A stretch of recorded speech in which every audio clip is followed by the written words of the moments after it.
Assalamualaikum warahmatullahi wabarakatuh. Selamat pagi anak-anak.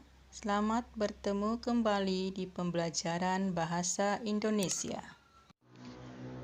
Adapun materi pelajaran yang akan dibahas pada hari ini adalah KD 4.1. Menentukan isi teks deskripsi objek, tempat wisata, tempat bersejarah, pentas seni daerah, kain tradisional, dan lain-lain yang didengar dan dibaca. Adapun tujuan pembelajaran yang ingin dicapai pada materi pelajaran hari ini adalah 1. Siswa dapat merinci isi teks deskripsi yang dibaca dan didengar. 2.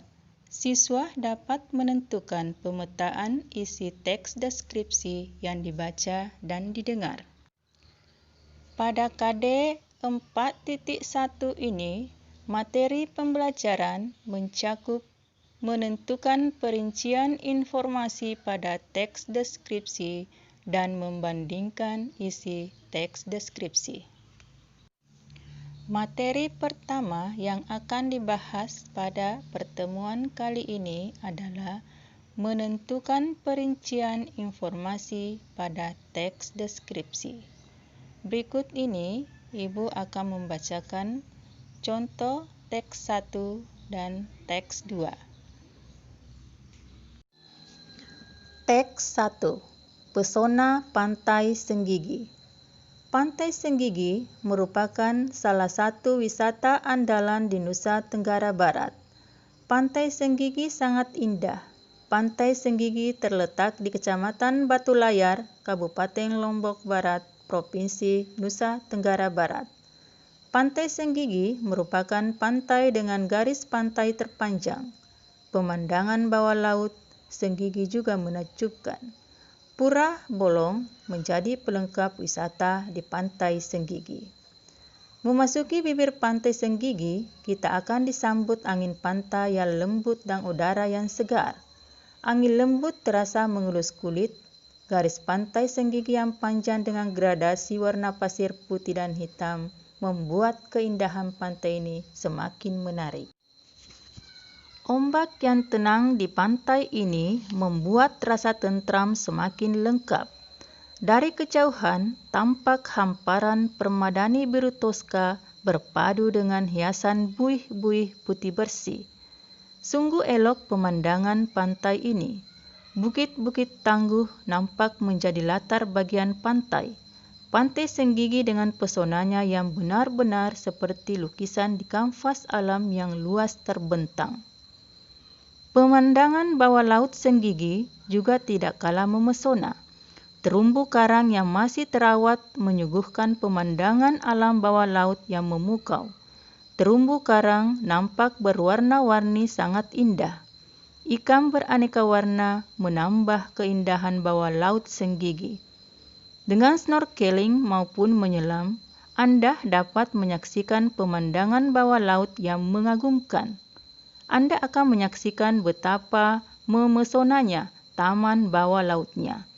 Air laut yang jernih serta banyak terumbu karang terawat dengan ikan-ikan beraneka ragam menambah keindahan taman laut di Senggigi. Selain pemandangan bawah laut, terdapat juga pemandangan indah di Pura Batu Bolong. Pada arah selatan bibir Pantai Senggigi, terdapat pura kecil yang bernama Batu Bolong. Sesuai dengan namanya, pura ini berdiri kokoh di atas batu karang yang memiliki lubang di tengahnya. Sungguh sebuah keagungan pura di tengah keindahan Senggigi. Berkunjung ke pura ini, Anda langsung disambut buih-buih ombak yang tenang dan bersahabat. Seketika, kedamaian dan kenyamanan seperti merangkul saat berada di area sekitar Pura Batu Bolong. Memasuki pura yang berhadapan langsung dengan Selat Lombok dan Gunung Agung Bali ini, Anda harus berjalan menuruni anak tangga. Pura pertama yang dijumpai berdiri di bawah pohon rindang.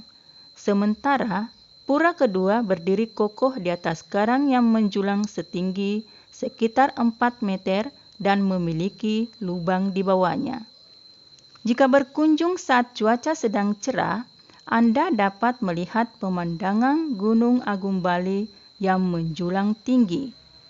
Pada waktu-waktu tertentu, Anda juga bisa melihat para pemancing tradisional sedang mencari ikan dengan cara menceburkan diri ke dalam laut.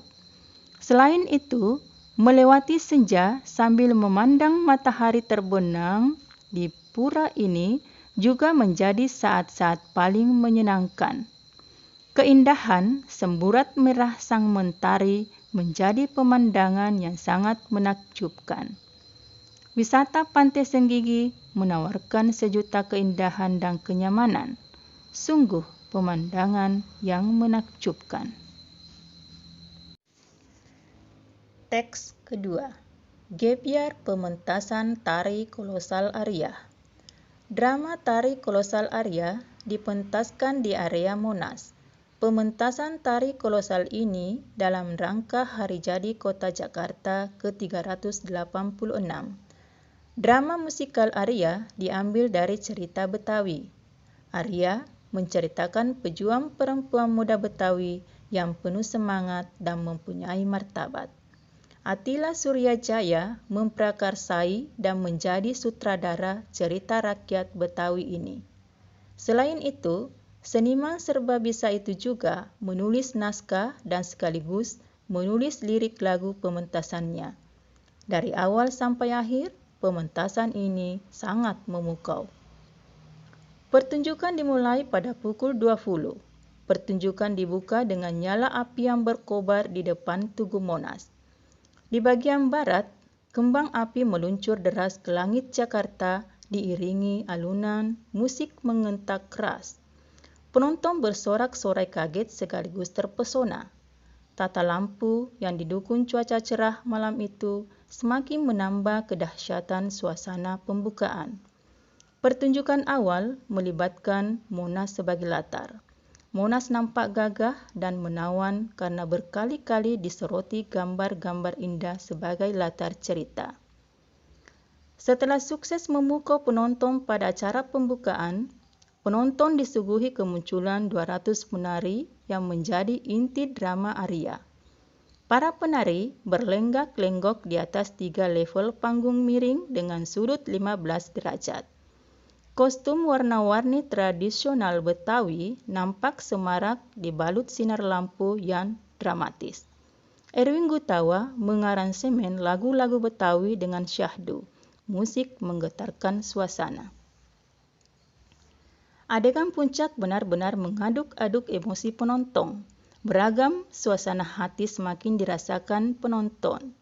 Nuansa keceriaan permainan anak-anak wak-wak gung disusul suasana romantis Juki dan Arya. Adegan berganti dengan suasana seru, latihan silat antara Arya dan Juki. Pergantian suasana berlangsung sangat cepat. Puncak ketegangan semakin terasa pada saat para penari laki-laki membawa replika obor yang menggambarkan suasana perlawanan para petani terhadap pemerintah kolonial. Suasana tanam paksa diiringi dan kekejaman para tuan tanah yang merugikan sebagai lintah darat divisualisasikan dengan penuh penjiwaan. Pementasan ditutup dengan peristiwa tragis. Irama yang menyayat menutup pertunjukan atas tragedi yang menimpa Arya. Cahaya lampu meredup, angin malam berembus cukup dingin seakan ikut merasakan kedukaan Arya. Pentas drama tari musikal kolosal Arya ini sangat megah dan fantastik. Pagelaran karya seni yang berbasis budaya lokal Betawi ini berhasil menyuguhkan pertunjukan yang spektakuler. Tepuk tangan gemuruh mengiringi akhir pementasan. Nah, anak-anakku yang saya banggakan, setelah kalian mendengarkan 2 contoh teks tadi, tentu kalian sudah bisa memahami isi teks yang dideskripsikan kedua teks tersebut. Selanjutnya, kita melangkah ke pembahasan materi berikutnya, yaitu pemetaan isi teks deskripsi. Yang dimasukkan pada materi ini adalah peta konsep tentang isi teks deskripsi. Apa itu peta konsep? Peta konsep adalah suatu gambar yang memaparkan keterkaitan antar konsep. Dalam hal ini adalah kata. Berikut ini adalah contoh pemetaan tentang isi teks deskripsi. Pertama, pemetaan isi teks 1. Kedua adalah pemetaan isi teks kedua. Anak-anakku yang saya cintai, kalian pasti sudah mengetahui bagaimana cara merinci isi teks deskripsi yang telah dibaca dan didengar. Dan kalian juga sudah bisa membuat pemetaan isi teks deskripsi yang telah dibaca dan didengar. Langkah selanjutnya adalah membandingkan. Membandingkan dua teks yang telah kalian baca. Berbicara masalah membandingkan, maka tentu ada perbedaan dan ada persamaan. Perbedaan teks 1 dengan teks 2. Persamaan teks 1 dan teks 2. Berbicara masalah perbedaan antara teks 1 dan teks 2 yang digarisbawahi di sini adalah 1. Topik utama yang dideskripsikan. Kedua, rincian isi. Dan yang ketiga adalah pola pengelompokan isi. Sedangkan tentang persamaan adalah 1. Cara mengembangkan isi, dan yang kedua, isi dapat ditangkap dengan penggunaan panca indera. Anak-anakku yang saya cintai, demikianlah pembelajaran bahasa Indonesia pada hari ini. Selanjutnya, sebelum ditutup pembelajaran ini, Ibu memberi tugas terkait dengan materi pada hari ini, dan selengkapnya lihat di WA. Anak-anak, sebelum kita mengakhiri pembelajaran ini, mari kita berdoa bersama. Semoga apa yang kita dapatkan pada hari ini, ilmu yang bermanfaat, bisa berberkah, dan bisa bermanfaat buat orang banyak dan buat diri sendiri. Ibu akhiri pembelajaran ini dengan ucapan Assalamualaikum warahmatullahi wabarakatuh.